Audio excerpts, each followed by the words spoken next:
Muchas gracias. El agradecimiento es mío, francamente, y el honor de poderme dirigir a ustedes también. Da gusto ver la sala llena y realmente es para mí un honor poder hablar durante 3/4 de hora sobre un tema tan interesante como el que tenemos previsto, cuyo título es El cambio climático, Objetivo 2030. Con lo cual hay dos elementos. Aquí tenemos que hablar del cambio climático y del objetivo 2030. Parece lógico. Así es que es lo que vamos a hacer, hablar un poco del cambio climático, que parece que está un poco a trasmano en una conferencia como la de hoy, pero no lo está. Y después nos metemos a fondo, no tan a fondo como mi antecesor, que ha dado una visión de conjunto magnífica de lo que supone los Objetivos de Desarrollo Sostenible, que es el nombre técnico que recibe la Agenda 2030. Ya saben ustedes que la anterior se llamó Objetivos de Desarrollo del Milenio. En Naciones Unidas están siempre con los Objetivos de Desarrollo. Y luego hablaremos, pero el fiasco del anterior ha sido tan terrible que solo espero que el fiasco del actual esté a la altura. ¿Qué se entiende por cambio climático? Pues esto es una tontería. El clima cambia constantemente. Decir cambio climático no tiene ningún sentido real. Lo que pasa es que las instituciones de Naciones Unidas incorporan estos dos elementos, cambio climático, y cambiarlo iba a suponer un problema, sobre todo de transmisión del conocimiento y de propaganda. Pero el cambio climático es que el clima cambia. Pues claro que cambia constantemente, desde que el clima es clima, desde que el mundo es mundo y la Tierra existe.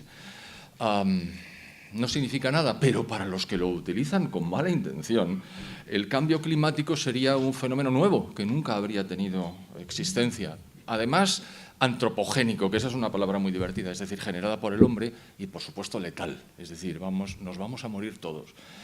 Parecen ignorar que nos vamos a morir todos, pero bueno, en cualquier caso, pues así es.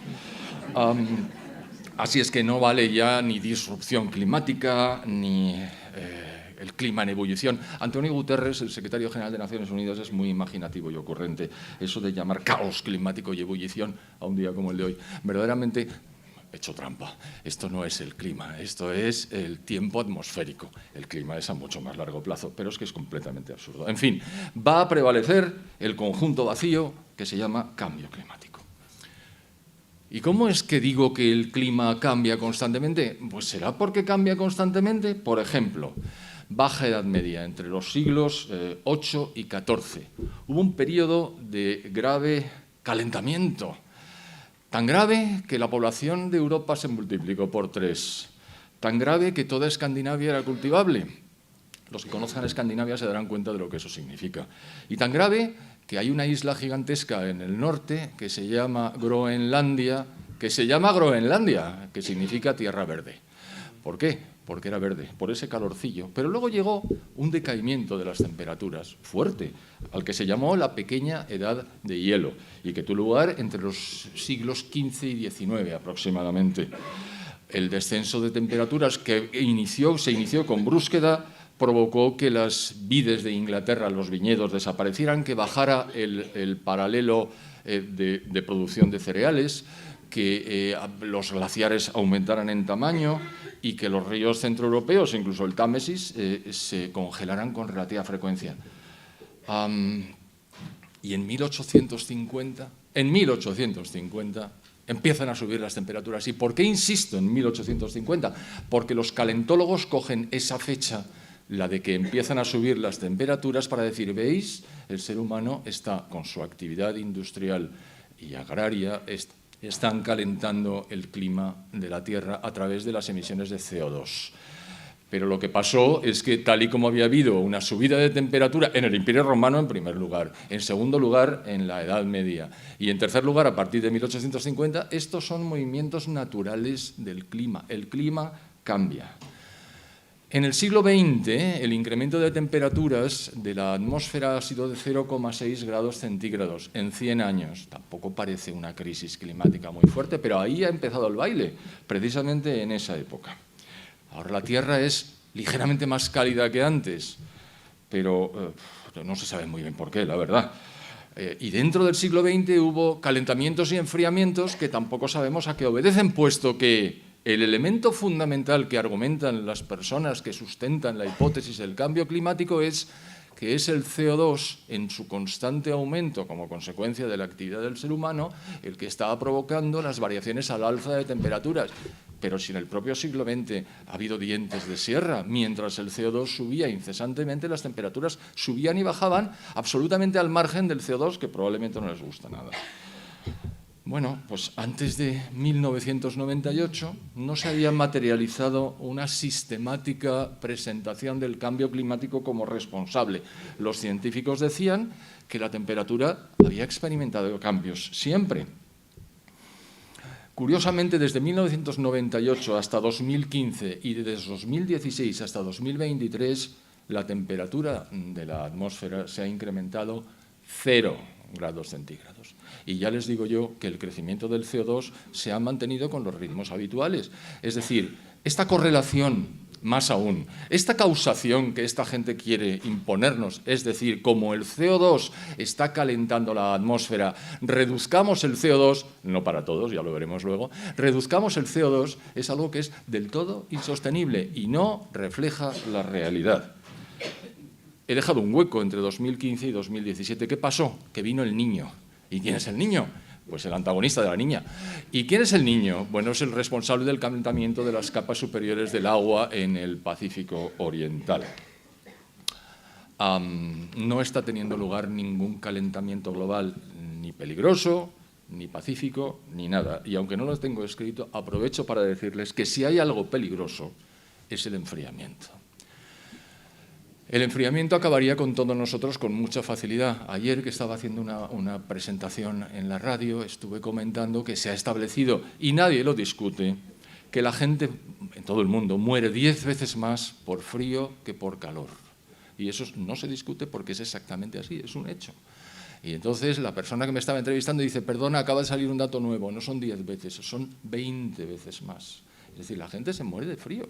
Difícilmente se muere de calor, pero eso sí, en los medios de comunicación de masas verán constantemente el golpe de calor acabó con Periquito que estaba trabajando en el exterior cuando la temperatura...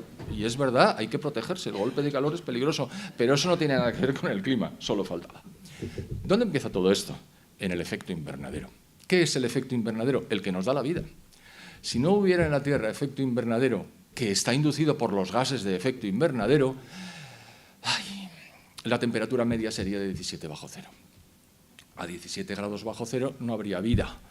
Afortunadamente contamos con los gases de efecto invernadero, el primero de los cuales, el más importante, que es el 95% de todos los gases de efecto invernadero, es el vapor de agua.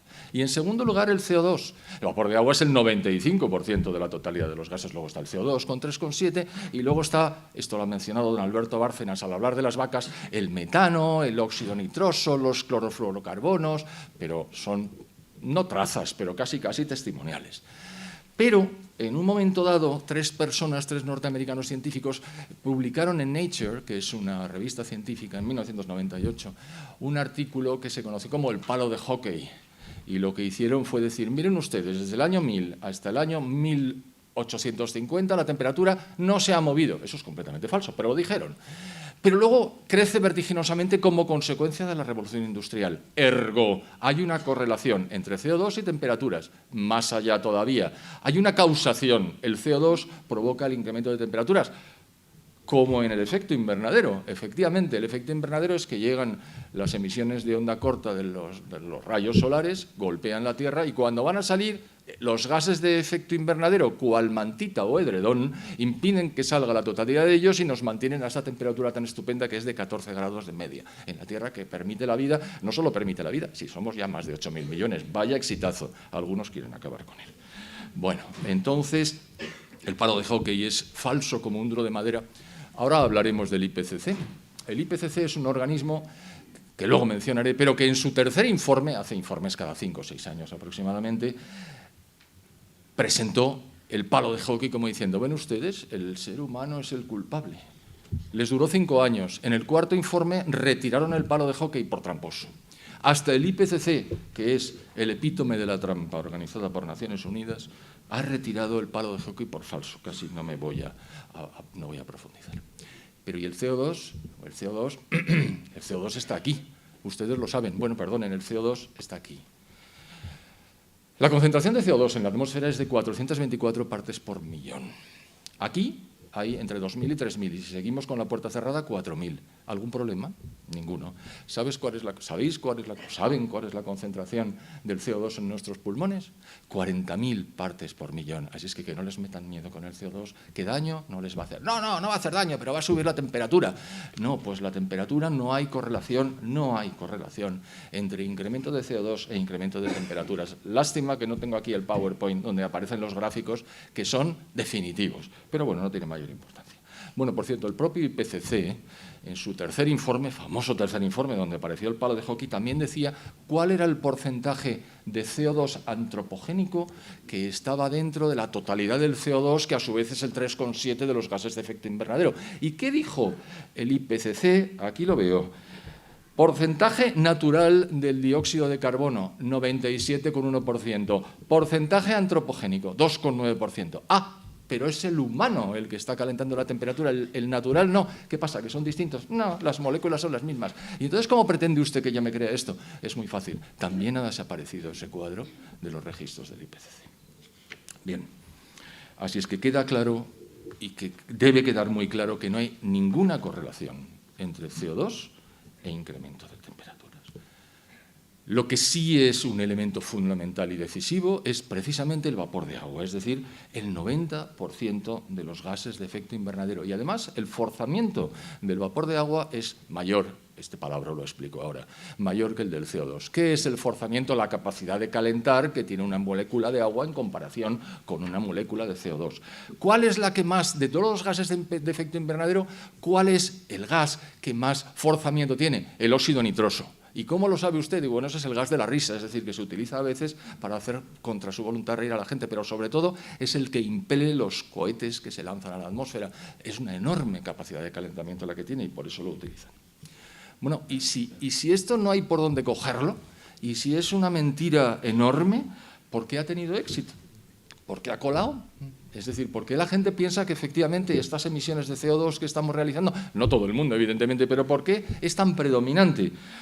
Pues por varias razones. La primera es porque es muy sencillo, todo el mundo entiende que es un invernadero. Un invernadero es una cosa de cristal donde se pone, entra el sol, se mantiene la temperatura interior y las plantas crecen, y crecen mucho mejor que fuera. ¿De cuándo acá los holandeses iban a producir tomates con el clima que tienen si no fuera por los invernaderos que utilizan? Es más, ¿qué introducen en los invernaderos para que los tomates crezcan mejor? CO2. ¿Por qué? Porque el CO2 es el elixir de la vida. Sin el CO2 estábamos todos muertos. Anda, no exagere, ¿cómo? Si nuestro nivel de CO2 en la atmósfera estuviera por debajo de 150 partes por millón, las plantas morirían y con ellas todos nosotros. Efectivamente, como dicen los neomalthusianos, nos vamos a morir todos, pero afortunadamente el CO2 crece. Hemos estado a punto de alcanzar en la última glaciación las 150 partes por millón, pero afortunadamente la cosa no llegó a tanto. Así es que, idea sencilla e intuitiva, un apoyo monstruoso por parte, no ya de Naciones Unidas, sino de prácticamente todas las instituciones de este mundo, y ahora contaré quiénes son los que lo apoyan, por los líderes que lo empujaron desde el principio, empezando por Al Gore, que es un tipo con una capacidad de comunicación absolutamente fascinante, y porque la naturaleza tiene horror al vacío. Y si las otras creencias se debilitan, aparece una nueva fe, la fe calentológica, que tiene incluso su papa, que es el señor Guterres, que tiene su Juanita de Arco, que es Greta Thunberg, y lo tiene todo comparado y paralelo al cristianismo, curiosamente. Y un elemento fundamental, ¿es el ser humano el culpable con sus emisiones de CO2 del calentamiento? No, no, el ser humano blanco y occidental. El otro ser humano, mire usted, el chino y el indio son gentes angélicas cuyas emisiones de CO2 no tienen nada que ver con esto. ¿Y eso por qué? Es que sus gobiernos no se dejan.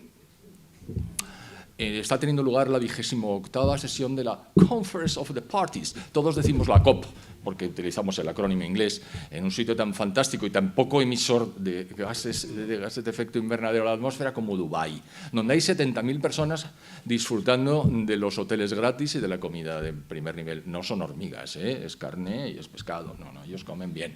Y en esa conferencia de las partes se está diciendo que tenemos que hacer un esfuerzo adicional. No me meto en ello porque no acabaríamos. Y llega a India y dice, que con nosotros no cuenten, nosotros vamos a seguir construyendo centrales de carbón como si no hubiera un mañana, porque como somos pobres y sabemos que la energía es el fundamento de las sociedades, nuestra población va a tener energía. Ustedes pueden decir misa, y nunca mejor dicho, esas misas laicas que se gastan, pero nosotros vamos a seguir quemando carbón. Los chinos hacen así, pero queman carbón igualmente, con lo cual es exactamente lo mismo. Esta es la parte del clima, y ahora viene la parte del organismo diabólico que se llama la Organización de Naciones Unidas. ¿Que por qué es un organismo diabólico? Pues que con lo que hemos oído antes ya nos podemos hacer una idea de efectivamente por dónde van, pero no voy a tocar el tema desde la perspectiva del cristianismo, sino de la perspectiva de la manipulación. ¿Cuándo nació Naciones Unidas? Pues Naciones Unidas, como sabrán ustedes, nació en 1945. Termina la Segunda Guerra Mundial y como consecuencia del fiasco espantoso en el que había incurrido la Sociedad de Naciones, que estaba mal concebida, estaba mal desarrollada y además se enfrentó con los dos totalitarismos más salvajes que ha habido en el siglo XX, es decir, el comunismo en la Unión Soviética y el nacionalsocialismo en la Alemania después de la República de Weimar. Aquellos se enfrentaron a muerte y ni Sociedad de Naciones ni gaitas. La Sociedad de Naciones no funcionó, pero sobre todo no funcionó porque el que la propuso, que era el presidente norteamericano Woodrow Wilson, no consiguió que el Senado norteamericano diera el visto bueno para que Estados Unidos participara, con lo cual Estados Unidos no participaba y tampoco podía financiar oficialmente. Y además, bueno, yo la historia la cuento con detalle en mi blog.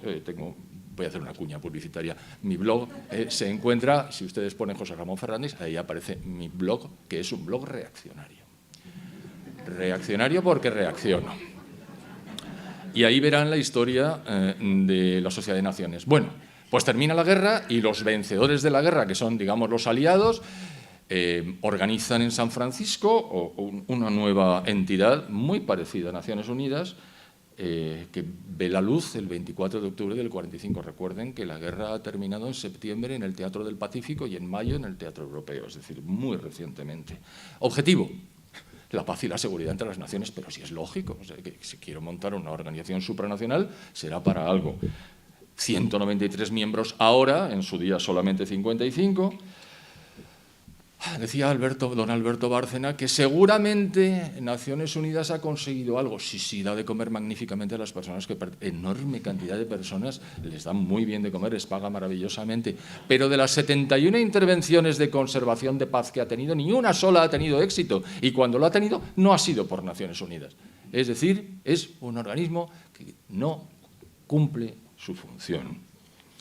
Son centenares de organismos, la mayor organización del mundo.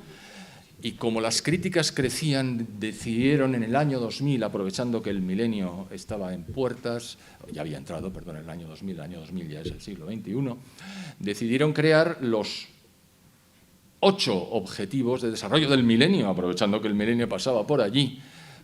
Ellos son partidarios de dar objetivos y metas. Bueno, pues 8 objetivos y 17 metas, una cosa razonable. A 15 años vista. ¿Qué pasó? Pues que llegó el año 2015 e hicieron balance. El fracaso más absoluto. Solamente una meta de un objetivo se llegó a cumplir, y como cuando se acontece que se encuentra la paz en un enfrentamiento, tampoco fue Naciones Unidas el que lo consiguió. ¿Y cuál fue?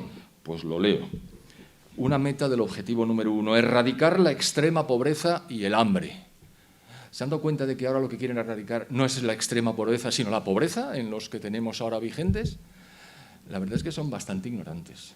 La pobreza no se puede erradicar por definición, porque por definición, salvo que seamos todos idénticamente iguales, habrá unos más ricos y otros más pobres, aunque sea poco. Bueno, pues los más pobres serán más pobres, es decir, habrá pobreza, aunque seamos todos muy ricos, es decir, ni siquiera conceptualmente han cogido la cosa. Pero bueno, lo que hizo fue erradicar la extrema pobreza y el hambre, patentizados, y esto lo cuantificaban, en que la mitad de las personas tuviera ingresos per cápita superiores a 1,25 dólares por día.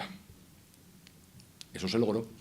Pero se logró porque tanto la República Popular China como la India se incardinaron en los movimientos de globalización, a diferenciar del globalismo, que son cosas distintas. Hablan del globo, pero la globalización es permitir que las empresas actúen libremente, sin obstáculos y sin trabas, para desarrollar el comercio internacional y emitir y recibir inversión extranjera directa. Eso es globalización, y eso ha generado un salto en la riqueza de todos los países del mundo como nunca antes se había visto en el desarrollo de las sociedades. Ha sido magnífico. Eso fue lo que consiguió que saliera tantísima gente de la pobreza y no Naciones Unidas.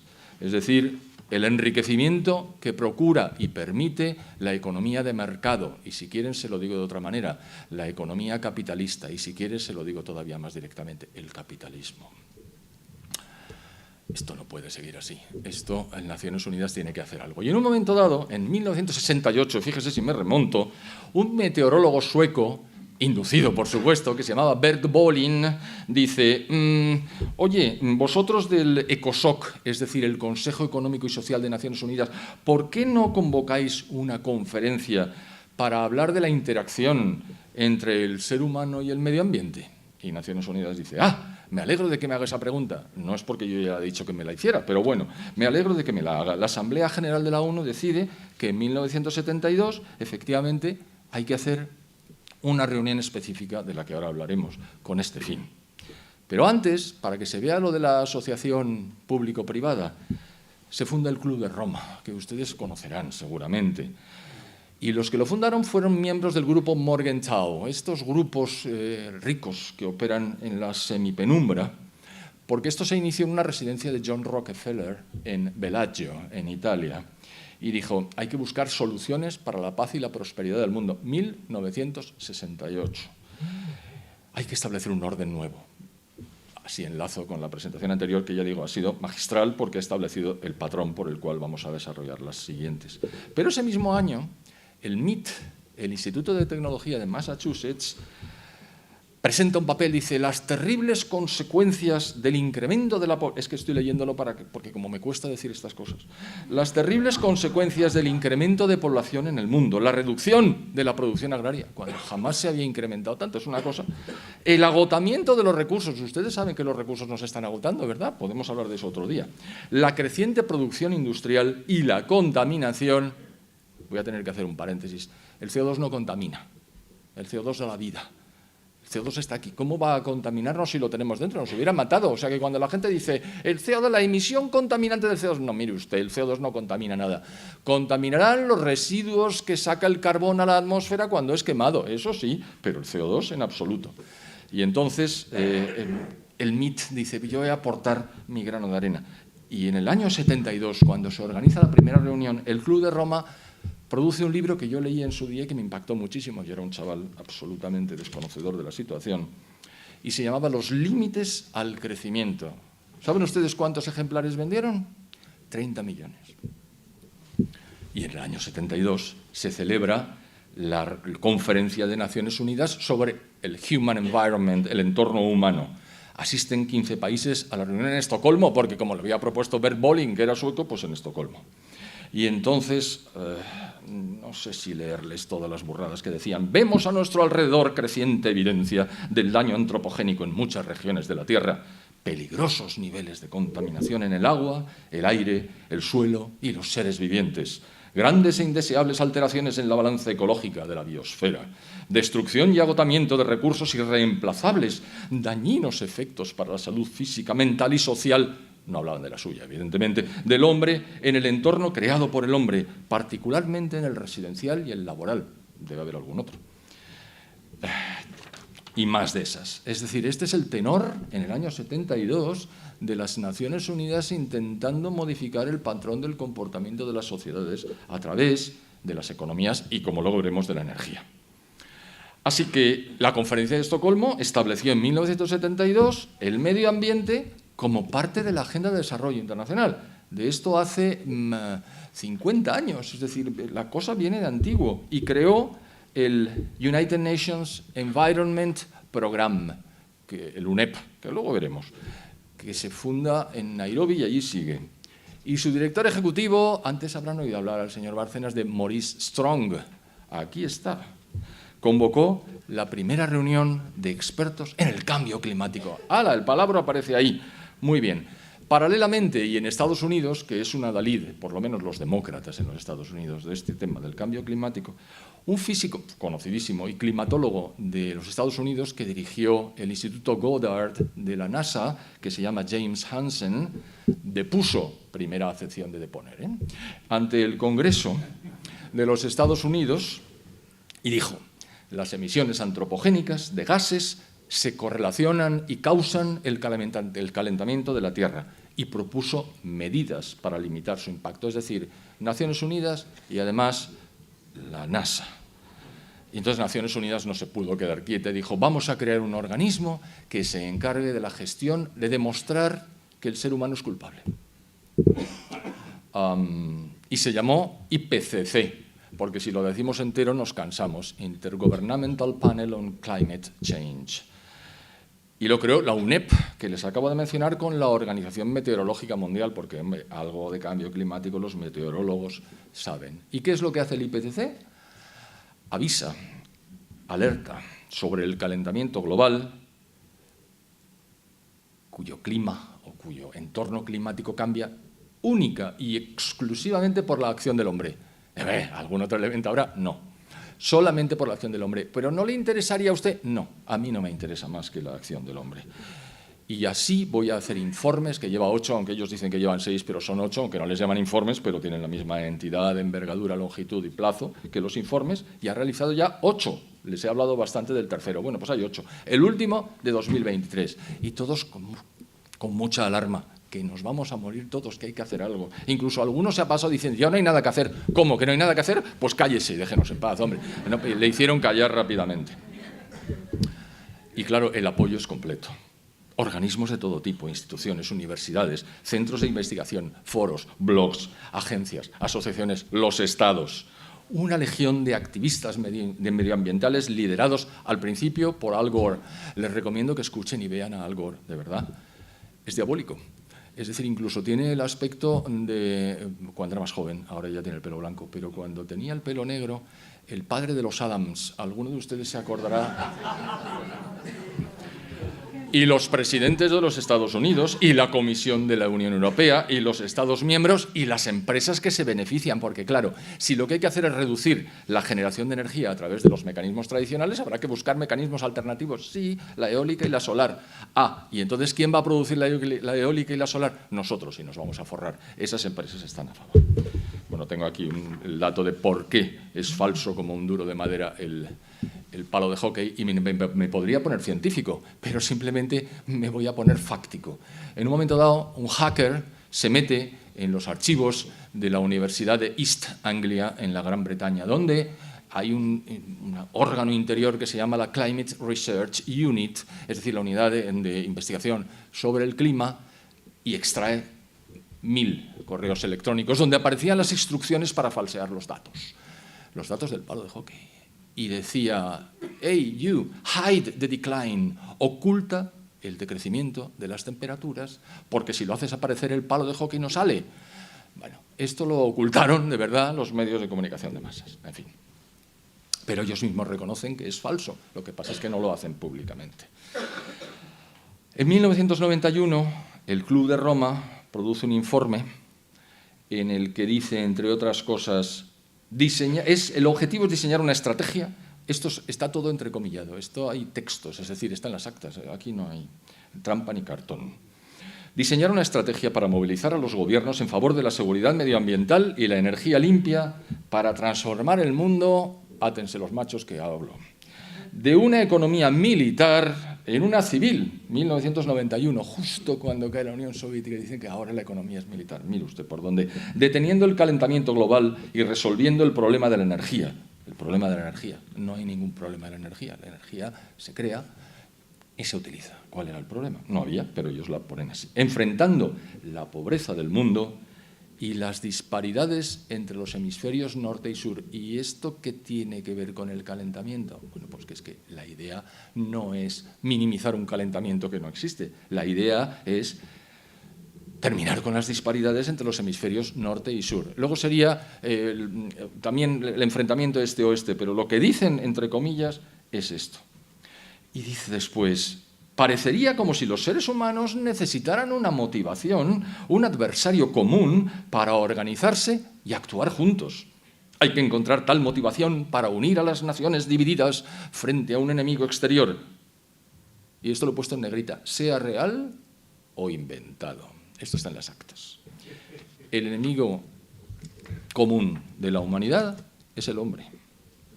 dice más cosas, pero una de ellas, no se lo leo todo porque esto es mortal, nada que ver con lo mortal que resulta leerse los Objetivos de Desarrollo Sostenible. Eso sí que es mortal. Tengo aquí un amigo con el que me estoy repartiendo la lectura y análisis crítico de los 17 puntos y 169 metas, y les aseguro que conservamos el equilibrio emocional a duras penas, porque es una terminología insostenible, una contradicción detrás de otra y una incongruencia interminable. Ellos confían en que nadie se lo lea. Claro, nadie se lo lee. Con lo cual pueden escribir prácticamente todo. Así es que no se lo leo. Pero yo lo que estoy hablando es del Club de Roma. Y dice algo terrorífico. Las viejas democracias han funcionado razonablemente bien los últimos 200 años, pero parecen encontrarse en una fase de estancamiento autocomplaciente, sin liderazgo ni capacidad innovadora. La democracia no es una panacea. Hay que reconocerlo. Aunque suene sacrílego, la democracia no sirve para lo que hemos de enfrentar. La complejidad y la naturaleza técnica de muchos de los problemas actuales no siempre permiten a los representantes elegidos tomar decisiones adecuadas a tiempo. Y entonces, aquí está 1992, después de lo que dice el Club de Roma, llega la Cumbre de Río, que se llamaba Conference on Environment and Development, es decir, la conferencia en desarrollo, y ya estamos con el desarrollo y el medio ambiente. Y allí se creó, se lo voy a decir con las siglas, la verdad es que tiene esta gracia, UNFCCC, que significa United Nations Framework Convention on Climate Change. Es decir, la Convención del... Por esto no cambian el nombre. La Convención del Cambio Climático, el marco de la Convención del Cambio Climático para Naciones Unidas. Y el tal Maurice Strong, y es la enésima vez que lo decimos, manifestó en el discurso de apertura, que claro que está en las actas. Abro comillas, abro interrogación. ¿Y si un grupito de líderes mundiales decidiera que el principal peligro para la Tierra procede de las acciones de los países ricos? Para salvar el planeta, el grupo decide, ¿no es la única esperanza para el planeta que las civilizaciones, este hombre no sabía lo que son las civilizaciones, que las civilizaciones industrializadas colapsen? ¿No es nuestra responsabilidad hacerlo posible? 1992. Año 2000, la ONU lanza la Estrategia de Objetivos de Desarrollo del Milenio, que no tiene nada que ver con la búsqueda y obtención y logro de la paz entre las naciones, que es su objetivo primigenio. Pero como ahí no consigue nada, no rasca y además tiene que continuar creciendo, dice, pues vamos a hacer los objetivos. Y esto tiene un predicamento tremendo. Y efectivamente no consiguen nada que no hubiera conseguido la propia República Popular China y la propia India creciendo. Tengan en cuenta que estamos hablando de los dos países más poblados de la Tierra. Es decir, el primero con mucho es la India, con mucho, que tiene unos 1.470 millones de habitantes y que hasta 1991 había ido del bracete con la Unión Soviética porque tenía una alianza estratégica. Implosiona la Unión Soviética y los indios dicen, ¿y ahora? Y entonces dicen, pues nosotros como los chinos, y yo quiero crecer. Lo de los chinos fue muy anterior y fue Deng Xiaoping que se dio cuenta de que hay dos procedimientos para incrementar la renta per cápita. Ustedes lo saben, incrementa la renta o reducen las cápitas. Mao Zedong optó por la segunda, redujo las cápitas de varias formas, una de ellas acabando con ella y otra con el objetivo del hijo único que China está pagando en este momento. Ellos dicen que son 1.430 millones de habitantes, pero saben que no es así. Hay 200 millones menos. Bueno, estas son las consecuencias. Ya lo reconocerán los chinos. Entre una cosa y otra pasa mucho tiempo. Por ejemplo, hay una anécdota de Henry Kissinger, recentísimamente fallecido, cuando habla con Deng Xiaoping y le hace una pregunta que pone de relieve la mentalidad china. Le dice, oiga, ¿usted qué opina de los efectos sobre el mundo entero de la Revolución Francesa? Y le mira así Deng Xiaoping y le dice, perdone, pero es un acontecimiento demasiado reciente como para que yo pueda manifestarme al respecto. Es decir, los chinos tienen una mentalidad diferente, pero lo tienen todo absolutamente claro y se ríen muchísimo, pero muchísimo de nosotros, no se pueden imaginar. Ya estamos terminando lo de las Naciones Unidas, me quedan 10 minuticos. Hay un tal Ottmar Edenhofer, que es un copresidente del Grupo de Trabajo 3 del IPCC y que dijo, comillas, uno debe desprenderse de la ilusión de que la política climática internacional es política medioambiental. Por el contrario, la política del cambio climático trata sobre cómo redistribuimos de facto la riqueza del mundo. Pero como nadie les lee, pues, o nadie se entera, pero lo han dicho, se lo han dicho. La política climática no tiene casi nada que ver con la protección medioambiental. La COP, la Conferencia de las Partes, en Cancún, porque esto en el año 2010 y se celebró en Cancún, ¿se ha dado cuenta de los sitios donde se celebran las COPs? En Cancún. Es una cumbre económica durante la que se negociará la redistribución de los recursos mundiales. ¡Ah! O sea que está claro. Bueno, pero hay una hispanoparlante que se llamaba Cristina Figueres, era hija del presidente de Costa Rica. Ahora se llama Cristiana, debe haber alguna razón, que es la secretaria ejecutiva de la UNFCCC. Y dijo, esta es la primera vez en la historia de la humanidad en la que nos proponemos la tarea de cambiar el modelo de desarrollo económico que ha prevalecido durante los últimos 150 años. Pues, más claro, agua. Bien, pues sigue Naciones Unidas presionando, arbitrando, y de repente dice, bueno, yo he fracasado con los objetivos de desarrollo del milenio, pero ahora saco los objetivos del desarrollo sostenible, que don Alberto Bárcenas les ha contado. Cuando llegue el 2030, espero que todos nosotros estemos aquí en el mismo estado, o parecido, que tenemos ahora, podremos verificar que el fiasco tiene una envergadura similar, aunque la redacción permite interpretar casi cualquier cosa. O sea, en realidad, ahora se han curado en salud y ahora simplemente el lenguaje es absolutamente inaceptable. Pero el objetivo de los ODS o Agenda 2030 es interferir en el reparto de riqueza. Está claro, es un planteamiento absolutamente intervencionista. No ya es que quieren hacer desaparecer los estados y los gobiernos individuales, que también, es que se enfrentan con las poblaciones de los países más avanzados, porque si hay que igualar, ustedes se acordarán del lecho de Procusto. Procusto era un individuo que tenía un posadero en la antigua Grecia, y cuando venía una persona y quería dormir, le decía sí, y entonces tenía un lecho, una cama. El que era más corto que la longitud de la cama le iba estirando hasta que alcanzaba la longitud de la cama, porque quería que todos fueran iguales. Y el que excedía la longitud de la cama, ¿se pueden imaginar lo que le hacía? Pues le cortaba los pies. Bueno, pues Naciones Unidas quiere el lecho de Procusto para todos nosotros. Es decir, nos quiere empobrecer a través de restricciones en el uso de la energía. ¿Qué boda sin la tía Juana?, como diría un comentarista radiofónico muy conocido. Richard Lachman, de los Socialistas Democráticos de América, en 2019 vinculó el cambio climático con la agenda socialista mundial y dijo: el cambio climático es un asunto en torno al cual la gente puede unirse sin fronteras, oponiéndose tanto a fascistas, perdón, es que como se dice así, como a neoliberales. El cambio climático provee un marco en el cual los socialistas pueden unificar las políticas internas e internacionales, lo ideológico y lo práctico, lo personal y lo político, y así sucesivamente.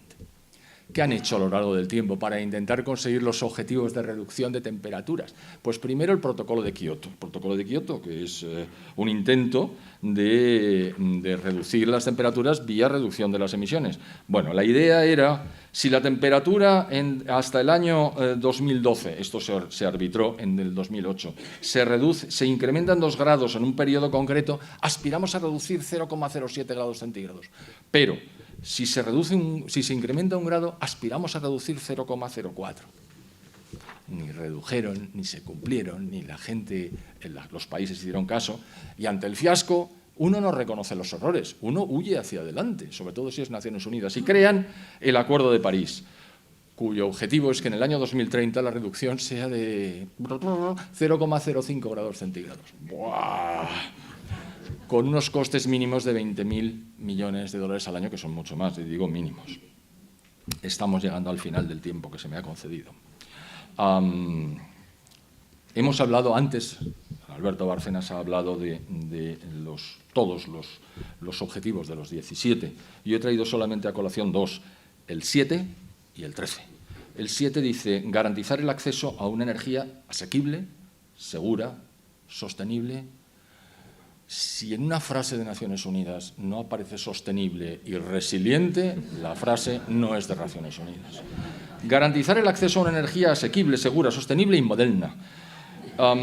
Meta 7.1, garantizar el acceso universal a la energía. Claro, uno lee estas cosas y dice, qué bien, que todo el mundo tenga acceso a la energía. Dice, pues sí, pero ¿cómo? Bueno, eso ya los técnicos lo discuten. Aumento de las energías renovables. A ver, Y cuando no sopla el viento y no luce el sol, bueno, pero para eso están las centrales de respaldo. Pero esas queman gas. Bueno, no, pero también estaría la energía hidroeléctrica si resulta que conseguimos que haya unas presas en un elemento superior, en una altura, una cota superior, y entonces cuando sobre energía subimos el agua y cuando haga falta de energía la dejamos caer, mueve la turbina y genera energía. Ah, está muy bien eso, sí, pero ustedes nunca hablan de eso. Hablamos nosotros que conocemos de qué va el tema. Ya, bueno, pues entonces vamos a intentar duplicar la tasa de eficiencia energética. ¿Usted sabe lo que significa eficiencia, muchacho? Es que eficacia y eficiencia son cosas muy distintas. Eficiencia es conseguir los mismos objetivos con pocos costes o en poco tiempo o en poco tiempo. Pero con las renovables se consigue todo lo contrario. Es inherentemente ineficiente. Eficiente es la energía hidroeléctrica, eficiente es la energía nuclear, pero desde luego la eólica y la solar no lo son. ¿Y el objetivo 13 qué dice? Pues cambio climático, punto, acción por el clima. Fortalecer la resiliencia, ya les había dicho, fortalecer la resiliencia y la capacidad de adaptación a los riesgos relacionados con el clima y los desastres naturales en todos los países. Es que no hay más desastres naturales, es que no hay más muertos como consecuencia de los que queden desastres naturales que siga habiendo. Bueno, pero en la meta 13.3 dice mejorar la educación, la sensibilización y la capacidad humana e institucional respecto de la mitigación del cambio climático. Ese que es natural hay que mitigarlo. La adaptación a él, la reducción de sus efectos y la alerta temprana. ¿Se han fijado que la alerta temprana la ponen al final? Coño, pues si la alerta viene al final, ya no es alerta, ya es simplemente recoger los trozos. Pero es que ni la redacción, es una cosa impresionante. En fin, todo esto no es gratis, ¿eh? Todo esto tiene consecuencias que son buscadas, porque la idea es redistribuir, pero redistribuir empobreciendo, no redistribuir enriqueciendo, como la globalización, que es algo que Naciones Unidas nunca dirigió. Si encarecen la energía, que es de lo que se pretende, las economías, todas ellas pierden competitividad. Por supuesto, los chinos y los indios y otros muchos no tienen nada que ver con esto. Y se reducen las producciones relativas porque ya no eres competitivo, ya no puedes vender, desde luego no exportas, a menos que tengas un nicho específico en lo que tu producto, aunque sea mucho más caro, lo consigas vender.